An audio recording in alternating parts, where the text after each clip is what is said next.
Amigas y amigos, muy buenas noches. Gracias por acompañarnos en Tu Diputado TV. Esto es Respuestas. Estamos transmitiendo desde Linares número 74, el corazón de la colonia Roma Sur. El día de hoy vamos a tener un tema muy interesante. Estamos hablando sobre la discriminación. ¿Realmente existe en la Ciudad de México? En esta ciudad, que es una ciudad de avanzada, de vanguardia, donde tenemos las mejores leyes, donde tenemos un gobierno de izquierda, ¿existe esta palabra? ¿O se aplica realmente? De eso vamos a hablar, y vamos a hablar con una experta del tema. Ella es la licenciada Guadalupe Cabrera Ramírez.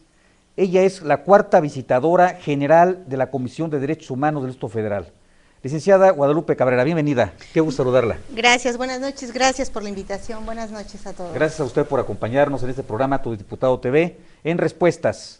Y saludamos también a nuestro invitado permanente, a Sergio Aguayo. ¿Cómo está, Sergio? Diputado, bien, muy buenas noches, bienvenida. Buenas noches, gracias. Bueno, antes que nada, recibimos y agradecemos los saludos de Teresita Vidrio Ceja, de José Luis Guerrero Soto, de Leticia Oasis, de Lola Valle, de Francisco Javier Lara, de María Hernández, José Manuel Amezcua, Alex López. Gracias por escribirnos, nos pueden hacer llegar sus mensajes a través de Facebook, a través de Twitter, a través del correo electrónico que va a aparecer en sus pantallas, y vamos a estar muy atentos a lo que ustedes quieran ordenar. Bueno, pues Guadalupe Cabrera, licenciada, ¿existe la discriminación en la Ciudad de México? Claro que sí, pues bueno, primero les podría decir que agradecemos la invitación porque justo es una oportunidad para reflexionar sobre el tema que hoy por hoy, claro que existe en el Distrito Federal, y en ese sentido, como ya lo mencionaba diputado, es importante reconocer que en la Ciudad de México contamos con una serie de legislación local y que está tutelada también bajo la propia Constitución a partir del primero constitucional, que da la posibilidad de reconocer una gama de derechos que parten precisamente de la igualdad y el derecho a la no discriminación. Pero es importante precisar que en muchas ocasiones, entre lo que establece la norma y el escenario para el verdadero ejercicio de derechos, hay un trecho en el que todavía hay que avanzar. Lo que les puedo compartir es que en el Distrito Federal y desde el ámbito del trabajo de la Comisión, los escenarios en los que encontramos que se presentan hechos constitutivos de probable discriminación desde el punto de vista de competencia de la Comisión, están asociados prácticamente a algunos niveles que vinculan precisamente la pertenencia a grupos. Es decir, discriminación que se da en contextos laborales, por ejemplo, hacia las mujeres, hacia personas indígenas, hacia personas con discapacidad y otros tipos de discriminación que tienen que ver precisamente con la falta de programas específicos por falta de atención a otro tipo de colectivos. Y en ese sentido es importante un poco focalizar qué es lo que constituye la discriminación. La discriminación la constituyen tres elementos centrales. Uno de ellos es una diferenciación, exclusión o restricción basada en una condición específica que puede ser la clase social, la pertenencia a un grupo ideológico, a un grupo específico, a la edad, es decir, cualquier condición, y que esta exclusión, diferenciación implique una limitación a un derecho. En ese sentido, con los tres componentes, se dan precisamente los contextos de discriminación. Estamos hablando, amigas y amigos, con la licenciada Guadalupe Cabrera. Ella es la cuarta visitadora general de la Comisión de Derechos Humanos del Distrito Federal, experta, desde luego, en el tema de discriminación. Yo hace una semana, Sergio, ¿te acuerdas que publicamos un artículo en el periódico Crónica el viernes pasado sobre ese tema de discriminación? Y bueno, yo llegaba a una conclusión, no sé si valedera o no, ahorita vamos a preguntar a la licenciada, que es experta en la materia, en el sentido de que lo que más aparentemente se discrimina es por la pobreza, es por una diferencia que usted ha señalado, pero en lo que respecta al recurso económico. Cuando menos, según las estadísticas, las encuestas que han hecho, se está hablando de este tipo de discriminación. ¿Es correcto o estamos equivocados, licenciada? Es uno de los factores que en términos generales se hace presente en muchos de los contextos de discriminación. ¿Por qué? Porque en términos generales, desde el punto de vista incluso del desarrollo cultural, a veces para una persona ver algo que es distinto a nosotros, ya de entrada nos genera no necesariamente este equilibrio o encuentro con lo que creemos que es diferente a nosotros o al contexto en el que nos desarrollamos. Y prácticamente muchos de los escenarios justo que vinculan una discriminación precisamente tienen que ver con una exclusión, en muchas ocasiones basadas precisamente en una condición socioeconómica, que puede ser uno de los factores que facilitan y que fomentan precisamente contextos de discriminación. Los casos que tenemos la posibilidad de documentar en la comisión, llámese de asociados a personas con discapacidad, a un tema de pertenecer por ejemplo, a una condición de embarazo o a una persona adulta mayor, en muchas ocasiones con qué tiene que ver, no solo con cuestiones asociadas, por ejemplo, al ámbito laboral, sino precisamente a una exclusión que necesariamente va a tener un impacto en el ámbito, en muchas ocasiones, justo socioeconómico. ¿Por qué? Porque se le limita de un derecho que va a tener un impacto. La falta de posibilidad de acceder en igualdad de condiciones a una plaza laboral, por ejemplo, tratándose de una persona con discapacidad, o una discriminación basada en la edad, que implica una afectación a la posibilidad de desarrollo en el ámbito socioeconómico. Si nosotros hablamos, por ejemplo, de lo que pasa con las poblaciones callejeras, ¿qué es lo primero que observamos? Que ya de entrada hay una discriminación precisamente por un contexto que no les permite una inclusión al ámbito de desarrollo. Y como eso podemos estar señalando prácticamente la presencia de una cuestión precisamente socioeconómica en muchos de los ámbitos de la vida cotidiana.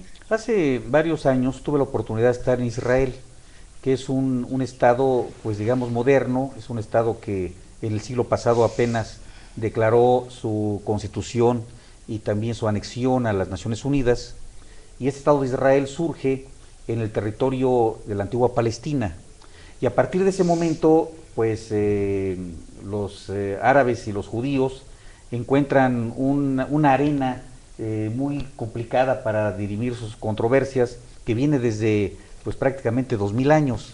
Ellos afirman que los israelitas, que esa tierra, que la antigua Palestina les pertenece, porque en la época crística, digamos, remontada hasta allá, pues les pertenecía y era la tierra prometida. Y pasaron a partir del año 70 después de Cristo, cuando llega Tito con las tropas de Roma, invaden precisamente el territorio palestino, empieza la famosa diáspora, y a partir de ahí, pues los judíos se van a diferentes territorios de diferentes naciones, y todos conocemos la historia de los judíos que han sido perseguidos por diferentes países y naciones. Yo le preguntaba yo a un maestro de historia judía que nos daba clases ahí en Israel, ¿por qué? ¿Cuál era el motivo de la discriminación? ¿Por qué se les perseguía? Y me dijo una cosa que pues me dejó pensando, y todavía la recuerdo después de muchos años. Digo, ¿por qué los persiguen? Dice, por el hecho de ser diferentes. Así. O sea, ¿eso es suficiente para discriminar, licenciada? No, claro que no es suficiente. Es más bien, esta reflexión que se hace es una explicación básica de por qué puede darse contextos de discriminación. Precisamente lo que pensamos que es diferente a nosotros, no necesariamente en ocasiones nos agrada. La religión, la comida, el peinado, la vestimenta. La preferencia sexual, claro. La condición socioeconómica, el color de piel. Que sea uno más bajito que otro. Exacto. O sea, ¿cuál es la definición de chaparro? El que mide 2 centímetros abajo de mí. No es cierto. O sea, no es una cosa de discriminación, por favor. A ver, Sergio, ¿quieres comentar algo? Bueno, esta ciudad ha estado a la vanguardia en el ejercicio de los derechos y las libertades, que incluso ya son ley. Hace 23 años la Organización Mundial de la Salud retiró de su catálogo a la homosexualidad como un trastorno mental. Claro. Apenas hace poco. Hace nada. ¿Verdad? Entonces... o sea, antes era trastorno mental, o sea, bueno, que es diferente, o preferencias sexuales diferentes, es que está enfermo mentalmente. Sí. Y hace años se hablaba de desviación de tipo sexual. Sí, entonces, Pues aquí en la ciudad hemos avanzado en ese sentido, pero aún así existe mucha discriminación para este grupo que es, digamos, una minoría, Claro, ¿no? claro. Ya vista como un sector, digamos, de la discriminación. Así es, así es. Yo lo que les puedo decir, ahorita escuchando las distintas reflexiones que ustedes hacían, de pronto hay incluso condiciones muy sencillas que fomentan precisamente los ámbitos de discriminación. Y una parte en la que afortunadamente se ha hecho énfasis en los últimos años, que en ocasiones la discriminación incluso comienza por el lenguaje, ¿no? Precisamente ustedes identificarán, y en muchos de los colectivos, es decir, de la pertenencia a grupos concretos, ha existido un avance incluso en términos de cómo se les cataloga, ¿no? Cuando hablamos de personas con discapacidad, si ustedes identifican, antes se hablaba de discapacitados, de minusválidos. Entonces, afortunadamente, en el reconocimiento de los derechos, se parte de que en aquellos casos en donde a veces no se tiene una definición, se ponga énfasis en la persona. Por eso se habla de persona con discapacidad, persona adulta mayor. ¿Por qué? Porque lo que tiene que destacar es la persona en sí misma, que puede tener una condición específica, pero que no necesariamente una discapacidad o una preferencia sexual tiene que ser en sí mismo un detonante para ser excluido, en este caso, de una gama de derechos. Usted lo que nos está diciendo, licenciada, es de que empezamos con la discriminación desde cómo nos referimos a la persona. Así es. Pues ahí empezamos. Así es. Y empezamos mal, ¿no? O sea, si de pronto Así decimos, es una persona discapacitada. Así es. Ahí la estamos lesionando en su integridad. Así es. Nada más con el vocabulario.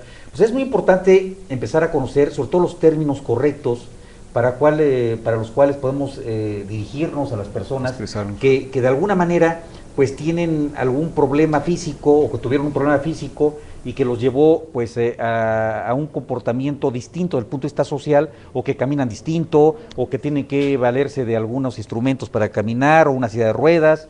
Y bueno, y también luego la discriminación viene con la infraestructura urbana.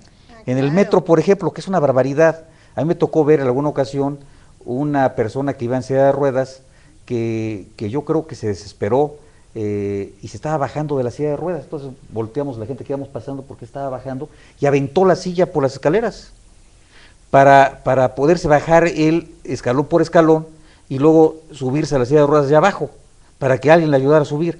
O sea, ¿cómo es posible que, primero, que no existan las rampas y segundo, que no tengamos la cultura del auxilio al prójimo, ¿no? Así es, así es. De pronto vivimos en una ciudad tan ajetreada, con tanto estrés, con millones de personas que transitamos, que de pronto naturalizamos contextos. Y en ese sentido, el ejemplo que usted pone, creo que es uno de los tantos que como ciudadanos nos debe de permitir una reflexión básica, ¿no? En cuántas ocasiones justo no vemos a una persona con discapacidad, llámese discapacidad motriz, auditiva, de la vista, que va a atravesar una calle. La discapacidad de la vista, ¿cómo se menciona? Visual, discapacidad visual. Es una persona con discapacidad visual. Con discapacidad visual, auditiva, del habla, psicomotriz, para hablar para hablar de la discapacidad física, cuando utilizan apoyos, por ejemplo, no se dice ayuda, ¿no? Se dice requieren apoyos. Incluso cuando uno se dirige a una persona con discapacidad, que a veces uno tiene la sensibilidad o identifica, es muy importante, y para ellos es un tema de reconocer simplemente que tienen una condición específica y no se les brinda ayuda, se les brinda un apoyo, ¿no? Por ejemplo, o cuando se habla de niños y niñas, es muy común decir el menor. Eso, por ejemplo, está muy vinculado con el tema de la discriminación tutelar. ¿Por qué? Porque no estamos tan familiarizados a identificar a las niñas y a los niños como sujetos de derecho. De pronto justo existe esta visión en donde el niño, por ser menor de edad, la niña, son un objeto o una propiedad de los padres, de los profesores, de la ciudadanía, y entonces en ese sentido es importante justo ir identificando desde el lenguaje, ¿no? Desde cómo referirnos, y en ese sentido podemos perfectamente, ofrecemos enviarles un glosario que hemos desarrollado al interior de la visitaduría, justo de los términos que se pueden utilizar. Por ejemplo, cuando hablamos de personas que viven con VIH, en muchas ocasiones se menciona están infectados, tienen una enfermedad, y no necesariamente, también el vivir con VIH puede ser una condición y no necesariamente significa que desarrollen como tal una enfermedad, es simplemente una condición que se puede desarrollar o no desarrollar, entre otros. ¿Tenemos algún video? ¿No lo tenemos? No. A ver, Sergio, Bueno, me llama la atención lo que usted comenta, diputado, porque las personas con discapacidad en la Ciudad de México viven del apoyo de la gente, es decir, no hay capacidad instalada, nada más por poner un ejemplo, en el metro, en muchas de las líneas del metro. Me sucedió una anécdota ahora que fui al Zócalo la semana antepasada, iba una persona discapacitada en su silla de ruedas, pero él iba contentísimo, con discapacidad, iba en su silla de ruedas, silbando, muy contento, llega hacia la salida Catedral y él grita. Todo lo contento cuando estaba con lo que está el plantón. Él llega. Se nos quita el contento a todos cuando bajamos del metro y no podemos pasar porque están todas las tiendas de campaña, ¿no? Bueno, eso sí, pero él llegó a las escaleras y dice, dos caballeros, y rápidamente el auxilio de la gente se manifestó, ¿no? Llegaron los dos caballeros. Y lo subieron rapidísimo, con una actitud pues muy positiva esta persona, ¿no? Está con un individuo, el otro día estábamos en la Merced y nos estaban vendiendo unos merengues, y entonces merengues, y pasaban con la charola, merengues, entonces pasamos uno de nosotros, luego otro, cuando menos pregunten, por atención, ¿cuánto cuestan? Bueno, a ver, ¿nos quieres comentar algo, licenciada? Las referencias que ustedes hacen son muy interesantes porque yo creo que en la vida cotidiana y día a día podemos encontrar y observar precisamente contextos que basta con observar un poco. En muchas de las vialidades de la ciudad, si ustedes identifican, están lo que son los comercios semi-informales, o sea, estas estructuras que tienen una autorización para funcionar, pero que entonces en ese sentido, en ocasiones basta que uno pase para identificar que está el puesto instalado y que no hay condiciones, no hay el espacio precisamente para que una persona con discapacidad motriz, por ejemplo, que se apoya con una silla de ruedas o incluso con muletas, pueda tener una posibilidad de paso. Hay calles específicas en donde tienen que bajar de la banqueta y que a veces, ¿con qué se encuentran? Con escenarios en donde hay vehículos estacionados hasta en doble fila. Entonces, las condiciones que tienen que sortear para transitar en las mejores condiciones son terribles. La Comisión emitió una recomendación en el 2009 que fue dirigida a varias instancias de gobierno de la ciudad, en donde justo se hablaba de la falta de condiciones de accesibilidad. Y podríamos decirle que en la parte de comprobación de evidencias, muy cerca de la estación Poliforum, ¿sí?, encontramos que la garita, lo que se conoce como la garita de entrada de gratuidad para personas con discapacidad, está del lado de una acera en donde hay vuelta continua. Entonces hicimos un recorrido con una persona con discapacidad motriz, que ella tiene parálisis cerebral, que entonces se podrán imaginar que las condiciones para caminar son mucho más lentas que una persona que no tiene esta condición. Cuando intentábamos cruzar para que ella pudiera entrar por esa garita, no pasaban ni 10 segundos cuando ya venía la circulación, no había alto total, había vuelta continua. Entonces, intentar pasar por ese lugar era prácticamente imposible. Cuando ella acude con nosotros a presentar la queja, ella nos dice que por un tema de cortesía y en realidad de sensibilidad, el policía auxiliar le permitía la entrada por la salida, que en realidad no era la garita de entrada de gratuidad. Claro. Pero en el momento en el que se enteran que presenta la queja, porque hacemos un requerimiento de informaciones, cuando ella pretende pasar con esta sensibilidad y con esta cortesía, por decirlo de alguna manera, que daba el policía, lo que se encuentra es un aviso en donde se señala que está prohibida la entrada. y entonces que tiene que ingresar por la garita de cortesía si es que quiere hacer uso de la ¿Y cortesía. si no, que pague su boleto o qué? Así es, ¿no? Entonces, la verdad es que de pronto este tipo de conductas lo que reflejan, por supuesto, es una falta de conocimiento, pero mucha falta de sensibilidad en ocasiones para lo que enfrentan, porque imagínense, para una persona con esta condición que presenta una queja para decir, yo les pido una medida para que se regularice esta situación, enfrentar que ante una queja que presenta lo que encuentra ya ahora es la falta de posibilidad de esta sensibilidad que inicialmente había tenido, es un tema de un impacto muy fuerte. Este caso, como otros, culminaron precisamente con una recomendación que se emitió para diversas instancias del Distrito Federal que vinculaban en el caso concreto condiciones de discriminación por falta de accesibilidad en distintos ámbitos. Y por otra parte les puedo decir otro tipo de recomendaciones, por ejemplo el caso de una profesora que laboraba para el Instituto de Educación Media Superior, que ella señala que ella por motivos de salud, ella tenía un estrés terrible, pide condiciones para efecto de que pueda tener las facilidades para atenderse médicamente, le dan las facilidades y sin haber identificado cuál era su condición, cuando viene un tema de escalafones y de concursos, en automático la excluyen. ¿Por qué? Porque ella había solicitado una autorización para irse a atender médicamente. Entonces ellos dieron en automático por hecho que ella tenía un problema de una discapacidad de tipo psicoemocional que la limitaba, sin haber consultado, sin haber pedido una opinión especializada y sin haber identificado si esta discapacidad era realmente incompatible con dar impartir clases. Y esta parte es fundamental para mí compartírselas, porque hay una visión equivocada en tanto que una persona, por ejemplo, con discapacidad mental no es funcional, y eso no es cierto. El tema es que tengan las condiciones precisamente para una verdadera inclusión. Hoy por hoy, por ejemplo, tratándose de personas con discapacidad, la convención, una convención internacional para las personas con discapacidad establece algunos principios básicos, y uno de ellos, ¿qué es? Una inclusión al desarrollo y a la vida general. Es un derecho humano. Así es. Y la inclusión, ¿qué significa? Precisamente hacerlos partícipes de.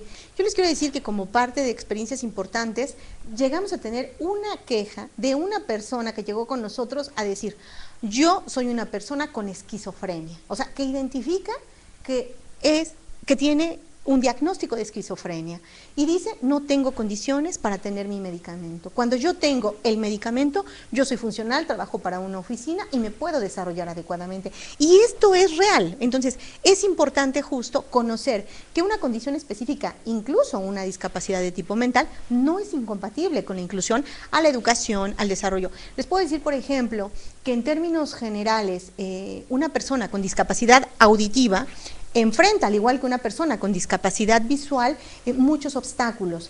Si ustedes tuvieran la oportunidad de realizar una encuesta incluso a nivel nacional o consultar datos, les puedo decir que las personas con discapacidad auditiva, una persona sorda, es un porcentaje muy bajo de personas que logran terminar una carrera a nivel, por ejemplo, licenciatura. Una persona con discapacidad motriz nos decía, la discapacidad motriz es la que físicamente es la que tiene mucho mayor impacto, pero realmente quienes enfrentan mayores obstáculos es una persona ciega, por ejemplo, que tiene una discapacidad visual, una persona con discapacidad auditiva, porque ahí podemos entrar justo a otros escenarios en términos a si forman parte de un procedimiento, por ejemplo, si están, en el caso de personas sordas, si cuentan o no con los peritos en lenguaje de señas mexicana, por ejemplo, para facilitarles la comunicación, entre otros contextos, claro, y entre otros ámbitos. Le recordamos, amigas, amigos, que estamos con la licenciada Guadalupe Cabrera Ramírez, la cuarta visitadora general de la Comisión de Derechos Humanos del Distrito Federal. Por favor, escríbanos, mándenos sus dudas, sus preguntas, sus inquietudes, sus opiniones, que es lo más importante para nosotros. Don Apolinar, las minorías siempre son discriminadas desde el inicio de los tiempos. ¿Algún país la ha erradicado? ¿Cuál es el país que sabemos que está más avanzado en el respeto a los derechos humanos y sobre todo a las personas que tienen algún tipo de problema, de incapacidad? Yo les puedo decir que en términos de los estudios que hemos hecho, por ejemplo, para la emisión de alguna recomendación, sobre todo los países europeos, tienen avances importantes en algunos ámbitos. Por ejemplo, lo asociado con las condiciones para la población LGBTI, por ejemplo, en materia de accesibilidad, nosotros veíamos que en España, por ejemplo, las condiciones asociadas a las guías para una persona con discapacidad visual, ¿cómo están señalizadas? Es una especie de franjas que tienen antiderrapantes, pero que son fácilmente ubicables para una persona ciega, pero que no se limita a una línea. Son 30, 40, 50 líneas en un espacio más o menos al que este ocupa, en donde para una persona ciega es fácilmente ubicable que esa ya es una zona para una persona con discapacidad y que tienen un mantenimiento permanente, ¿no? Sobre todo, por ejemplo, en países como todos los países que en general conformamos América Latina, prácticamente vamos a ver muchos de los escenarios en donde todavía se tiene que trabajar mucho en materia de igualdad y no discriminación. Yo le pregunté a una persona con discapacidad visual si tenía... que cuál era su problema mayor que había tenido enfrentado en la ciudad, por ejemplo. Y bueno, me dio una cosa que me pareció muy grave, ¿no? Y dice, ¿sabe qué? Las heces de los perros. Que va la persona, saca a pasear a los animales, y bueno, nosotros vamos con un bastón, con señalamiento, y entonces o lo pisas o estás con ese problema. Imagínate también el asunto, la molestia, la falta del disfrute de la ciudad, de una persona que trae pues un instrumento para irse guiando y que lo tiene que estar limpiando porque llegó un pelafustán con su animal, con su perro, y no levantó los heces fecales de su animal. ¿Qué piensa, Sergio? Es terrible. Volvemos al tema de que se puede decir que es un tema cultural en donde ya está reglamentado este asunto de las heces de los perros, pero mucha gente no le hace caso y finalmente es un tema cultural, en mi opinión. Es un tema cultural. Oiga, una pregunta. ¿Cuál es la normatividad que protege a las personas que tienen algún tipo de discapacidad? A nivel internacional, la Convención de los Derechos para las Personas con Discapacidad es una convención de Naciones Unidas. Hay otra serie de instrumentos. ¿Y México firmó ese protocolo? Así es, ya firmó el protocolo, y les quiero decir que cuando se firma la convención, México inicialmente hace una reserva, y esa reserva está asociada, particularmente el artículo 12 de la Convención, está asociada a la capacidad jurídica de las personas con discapacidad mental. Afortunadamente, México retiró la reserva, y ¿eso qué implica? Que ya no hay ninguna restricción en términos de lo que tenemos que garantizar en cuanto a ejercicio de derechos. Y, por ejemplo, esto cómo se vincula con las personas con discapacidad mental. Hoy por hoy, por ejemplo, el Código Civil para el Distrito Federal establece que, todavía se habla de discapacitados, pero se establecía la figura de la tutela. ¿Eso qué significa? Que cuando una persona se consideraba impedida o con una discapacidad de tipo mental, se podría establecer la figura de la tutela. Y hoy por hoy les quiero decir que a nivel del Distrito Federal tenemos conocimiento de un caso de un joven que ya tiene una sentencia en donde se le declaró, donde se llevó a cabo un juicio de interdicción y se le fijó un tutor. Y él es el que promueve en la vía legal el que se le desconozca esa figura, porque él puede ser el que ejerza sus derechos y el que tome sus decisiones. Sí, es que cuando jurídicamente una persona supuestamente no tiene, digamos, la capacidad de ver y entender las cosas de su justa dimensión, según se dice, recurre a una figura de tutela porque no tiene la capacidad de ejercicio que señala el Código Civil.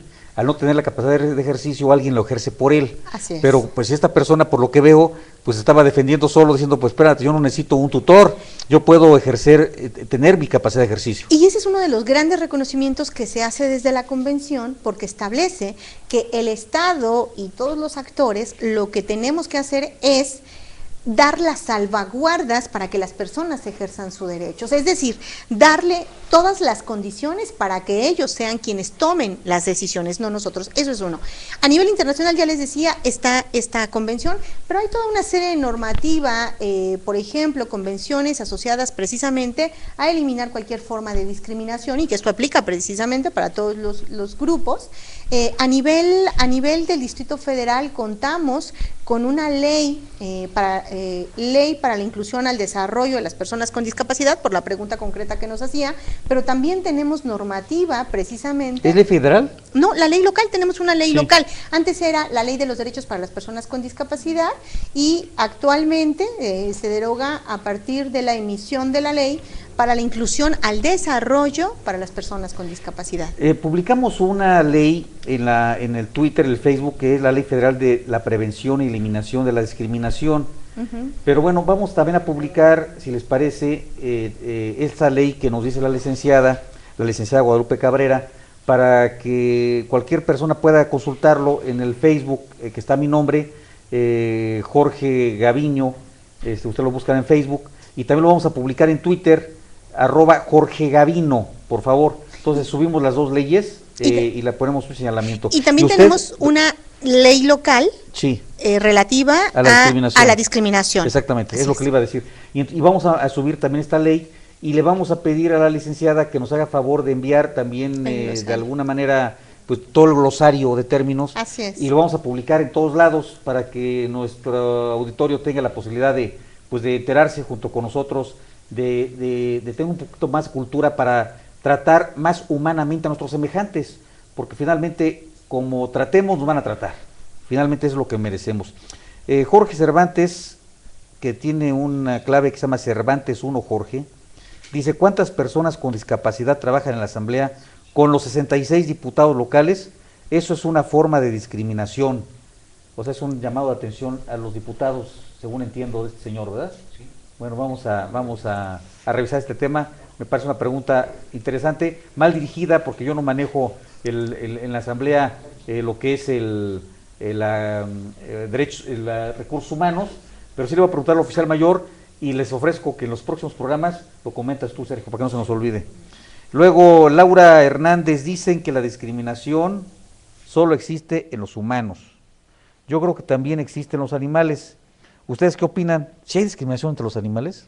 ¿No sabemos? Es que no sabría decirles. Pero bueno, no sabría decirles, pero creo que justo lo que nos toca precisamente es comenzar a trabajar con las personas, ¿no?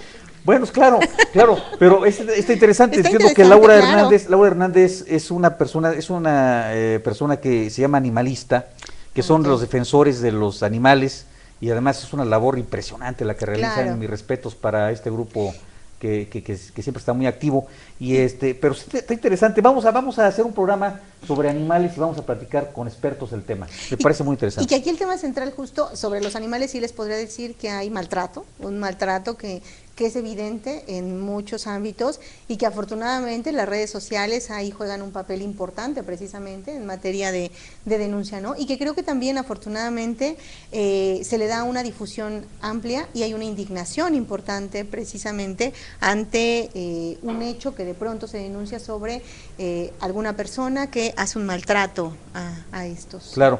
Bueno, ya inclusive cambiamos la ley, aquí lo comentamos en un programa, tuvimos una reforma importante en el Código de Penal, en donde ya se castiga inclusive con cárcel, que va de 6 meses a 2 años de prisión, aquel que a propósito lesiona a un animal, que incluso le provoque la muerte, pues puede ir a la cárcel.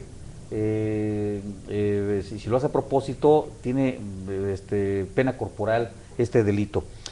Luego nos dice, ahora que se consiguió la ley de protección animal dentro del Código Penal, pues miren, se está discriminando a los animales que son de espectáculos.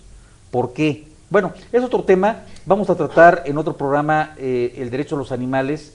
Vamos a invitar a expertos, a otros diputados que junto con el de La Voz, pues hemos llevado a la tribuna de la Ciudad de México estos temas, y vamos a platicar de toros, vamos a tener un foro sobre toros y toreros, y vamos a debatir, va a estar interesante ese programa, los vamos a invitar con toda oportunidad, y vamos a hablar también de la discriminación de los animales y de los maltratos, sobre todo a los animales, que son dignos de todo nuestro respeto también, yo creo, y de todo nuestro cariño. Sergio. Bueno, a nuestro amigo Jorge Cervantes, a quien le mandamos un saludo, diputado, déjeme comentarle que dentro de su equipo de trabajo tiene una persona con discapacidad motriz, Fernando, que también es amigo nuestro, está participando ahí con él. Pero además, bueno, además es deportista, se llama Fernando. Fernando es deportista, está él en una silla de ruedas, y me parece que juega carreras, ¿verdad? Carreras. Es carreras en la silla de ruedas, y es muy veloz, y es atlético, es muy fuerte, tiene unos brazos muy fuertes, y ha dado ejemplo pues a muchos jóvenes que se dedican a este tipo de deporte. Saludamos también a Jorge y a nuestro amigo Fernando.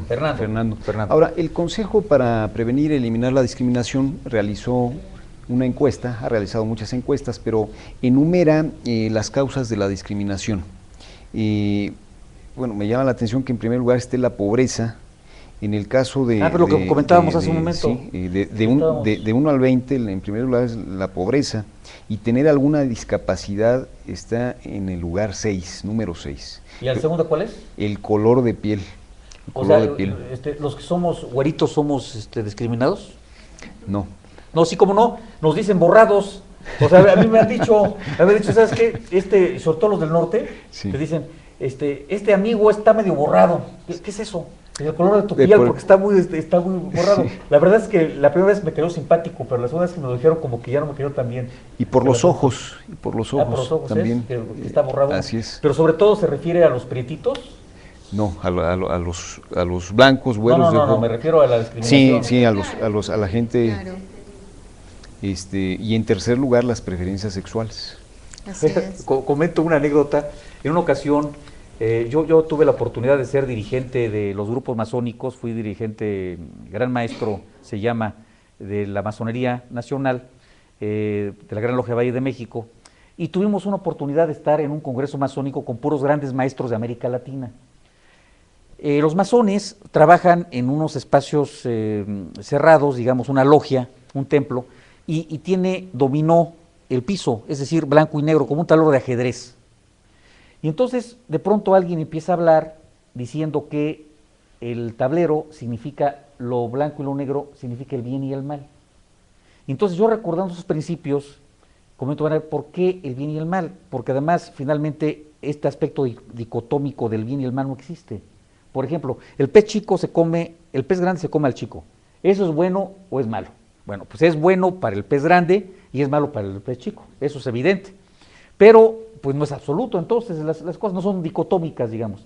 Entonces yo estaba platicando este asunto con los demás grandes maestros, cuando de pronto un hermano de color, un gran maestro de la República Dominicana, se levanta y dice, nuestro hermano Gaviño te ha equivocado, más o menos así, ¿no?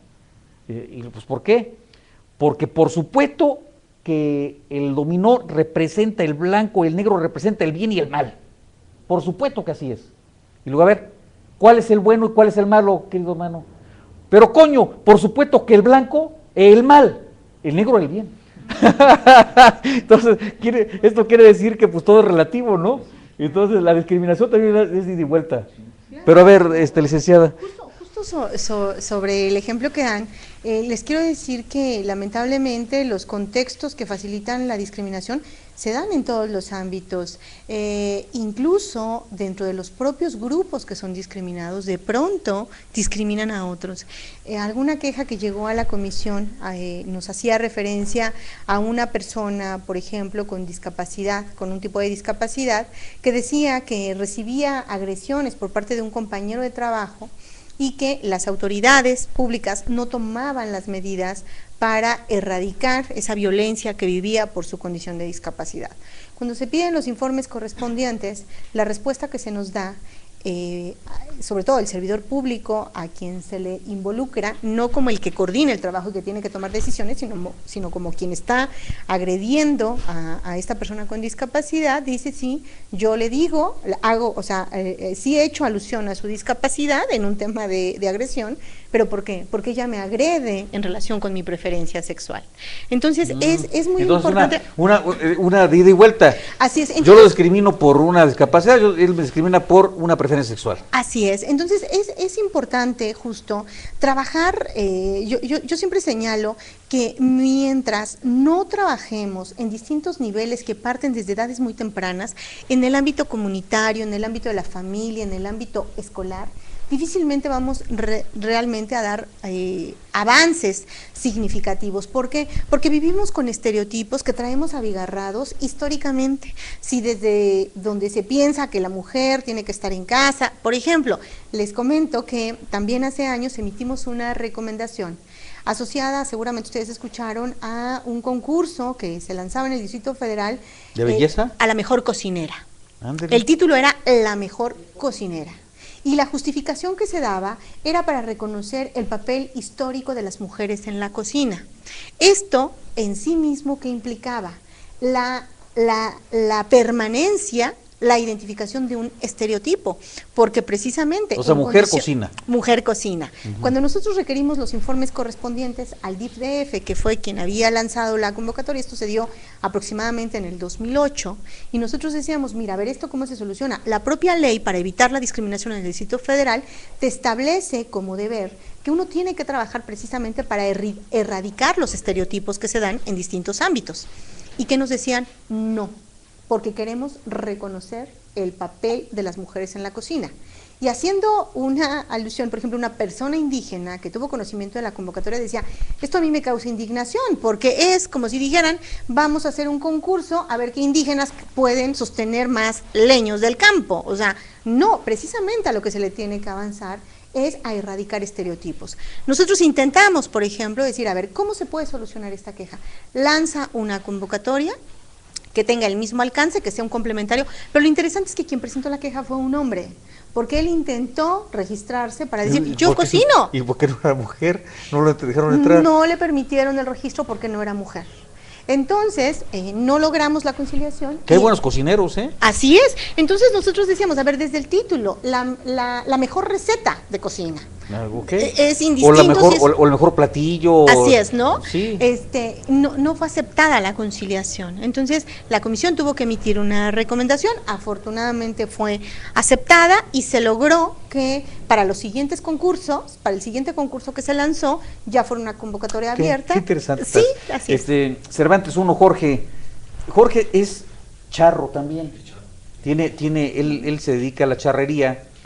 También es muy criticado porque algunos defensores de los animales le dicen que pues también los charros maltratan a los animales. Y bueno, al margen de esto, les comento que Jorge Cervantes es charro de Tláhuac.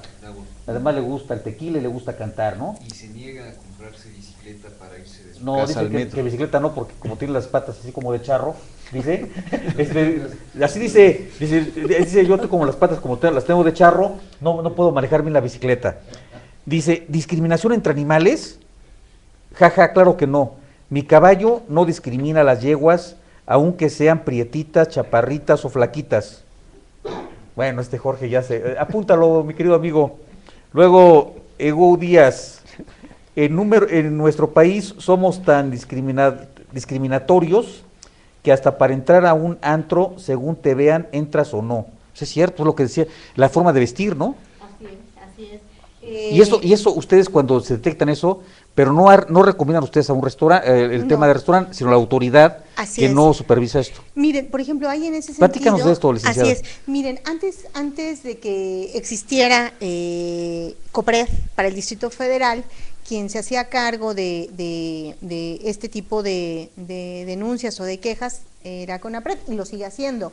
Les quiero decir que dentro de las experiencias que tiene CONAPRED hay una muy interesante, que, por ejemplo, cuando todavía se utilizaba mucho más la figura de la sociedad de leyes, sociedad de convivencia, que fue previa a la autorización del matrimonio entre personas del mismo sexo, tenemos conocimiento, por ejemplo, que una pareja de mujeres va a una de las tiendas, de estas tiendas en donde se hacen mesas de regalos, en donde se registran para mesas de regalos, intentando precisamente obtener un registro para una mesa de regalos, precisamente ¿por qué? Porque ellas se iban a convivenciar, ¿no? Que era, ¿A poco no lo dejaron? se negaron inicialmente.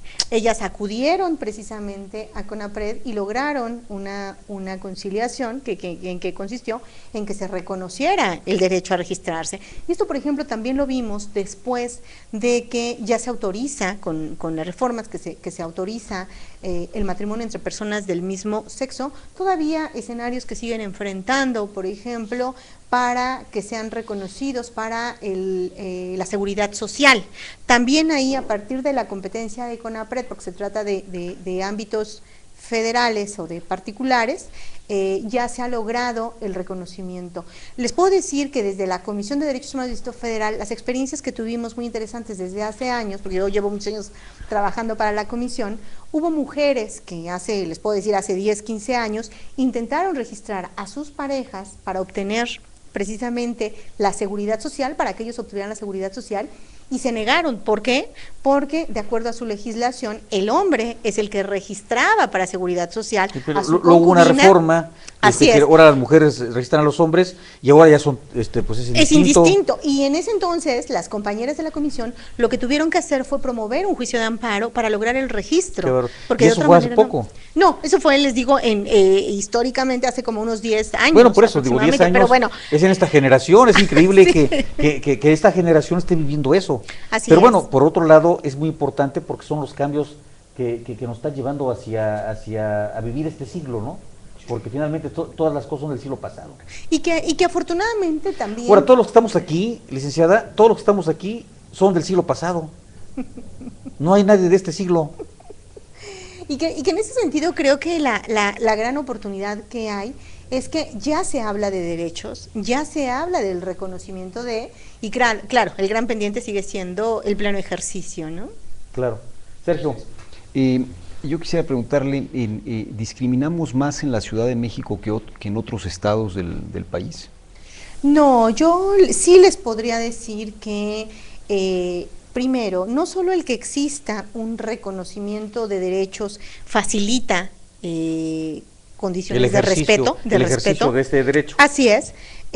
Facilita, y también les quiero decir que una gran ventaja que hay es que en la Ciudad de México somos un lugar de tránsito y destino de muchas personas, y también la concentración de todos los poderes Sí, es una ciudad como federales, bonita así es, federales. Entonces eso nos da la oportunidad creo yo, de discriminar menos. Yo les puedo decir que, por ejemplo, muchos de los estados enfrentan hoy por hoy pobreza extrema y, claro, condiciones de mayor discriminación. Les puedo decir que, por ejemplo, en términos de cuestiones asociadas a debido proceso, a este derecho que tienen, por ejemplo, las personas indígenas para contar con un intérprete o con un traductor cuando formen parte de un proceso, en muchos ámbitos todavía no es una realidad, pero ni cercana, ¿no? Les puedo decir todo lo que... A pesar de que está en el derecho, de que tiene derecho a un intérprete, así es, no se consigue. Son pocos los estados que pueden tener como esas condiciones para garantizarlos. Ni siquiera pensar, por ejemplo, en las condiciones o los contextos de discriminación o de violencia que vive precisamente los integrantes de la comunidad LGBTI. Por ejemplo, a mí me compartían en una entrevista no hace mucho que en alguno de los estados no dieron en adopción a un perro en estos lugares porque quien fue una pareja de lesbianas, ¿no? Fueron, o sea, como pareja... Y porque seguramente el reglamento ahí tenía algunas...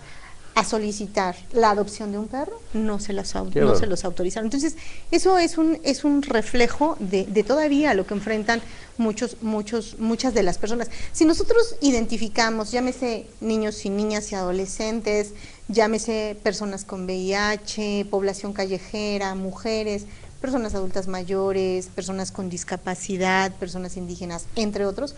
Basta simplemente con hacer una revisión, por ejemplo, justo de estas encuestas que ha hecho a nivel nacional CONAPRED, ha tenido dos encuestas importantes en materia de discriminación. Nos podemos dar una idea precisamente de todavía los contextos de una manera cotidiana que siguen enfrentando estas personas.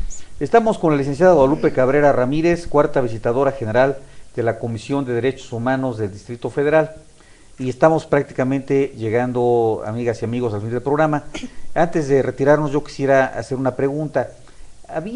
Hay en la Ciudad de México, y como en varias partes de la República, de pronto nos encontramos con indígenas que vienen de lugares remotos, y las famosas Marías que le llaman, y de pronto se está viendo su fruta. Llega una persona y les habla de tú a ellas. ¿A cómo vendes la docena? Y ella le dice, pues a tal precio, y le habla de usted a la persona. ¿Usted siente que hay discriminación ahí en ese lenguaje donde de un lado le habla de tú y el otro de usted?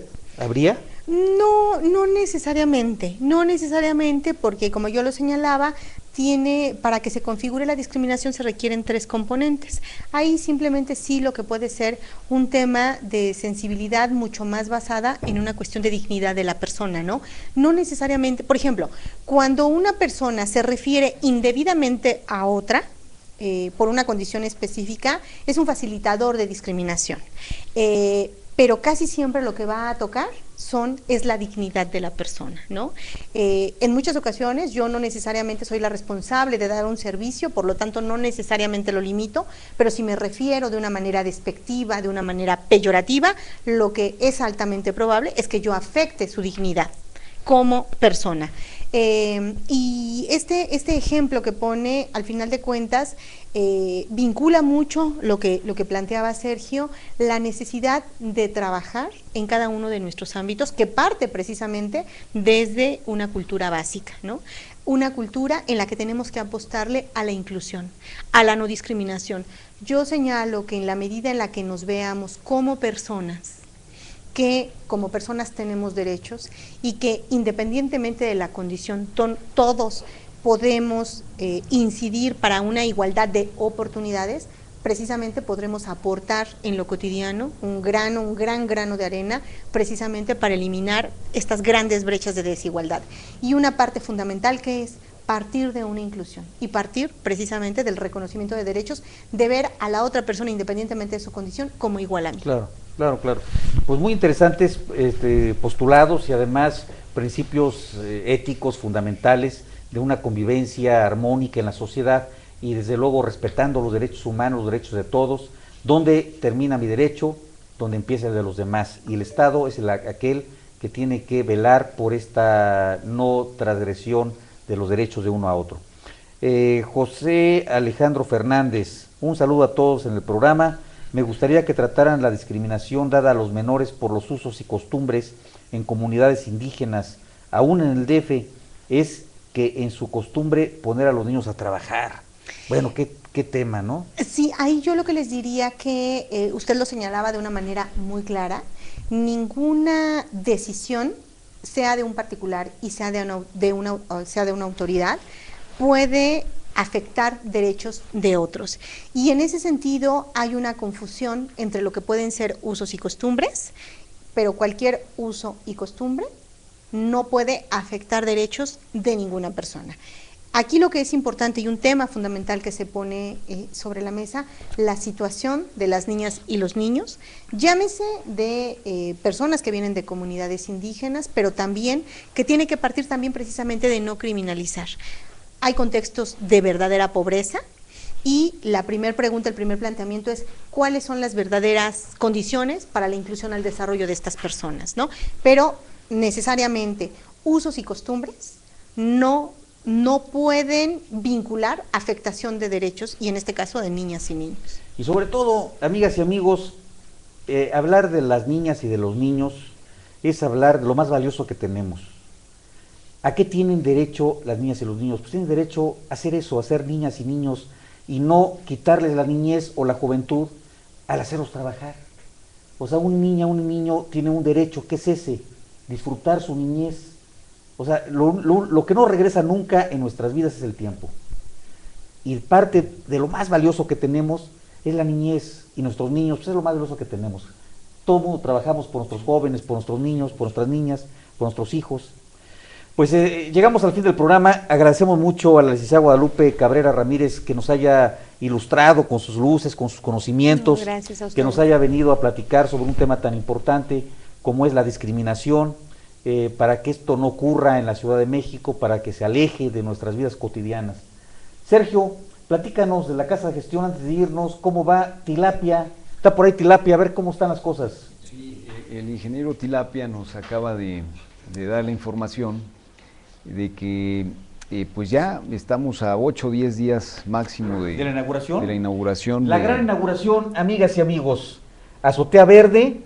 Tenemos pues un espacio para nuestras lechugas, jitomates, para nuestro jitomate, para nuestros hongosetas, para nuestros germinados. Tendremos espacio para nuestras mojarras, para nuestras tilapias. ¿Cuántas vamos a producir mensualmente? Bueno, cada 3 meses nos lo promete el ingeniero Tilapia. Tilapia lo decimos de cariño, no por discriminación, es nuestra tilapia. Vamos a producir cerca de 500 tilapias trimestrales y además una gran cantidad de jitomate y germinados. Entonces vamos a hacer una pachanga aquí cuando inauguremos y vamos a esperar a que nos acompañen, a echarnos un vinito. Y los que no tomen vino porque están en algún tratamiento médico o que no puedan tomar alcohol o no quieran tomar alcohol, les daremos un refresquito. No, refresco no, porque les hace mal el azúcar. No. Una agüita fresca. Una agüita de limón. Una agüita de limón. Entonces, ¿qué más tenemos, Sergio? Bueno, amigas y amigos, recuerden que los martes tenemos salud visual de 12 a 5 de la tarde.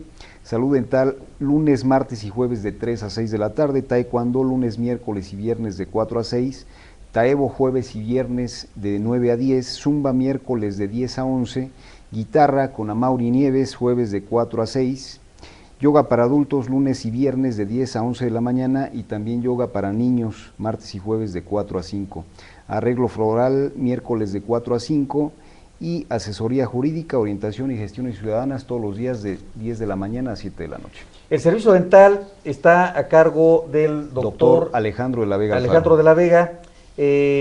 Tenemos la posibilidad de hacerle un sinnúmero de tratamientos aquí gratuitos, pero incluso tratamientos ya más complicados que no podemos hacer aquí por el instrumental, los podemos canalizar a las instancias de salud del gobierno de la ciudad.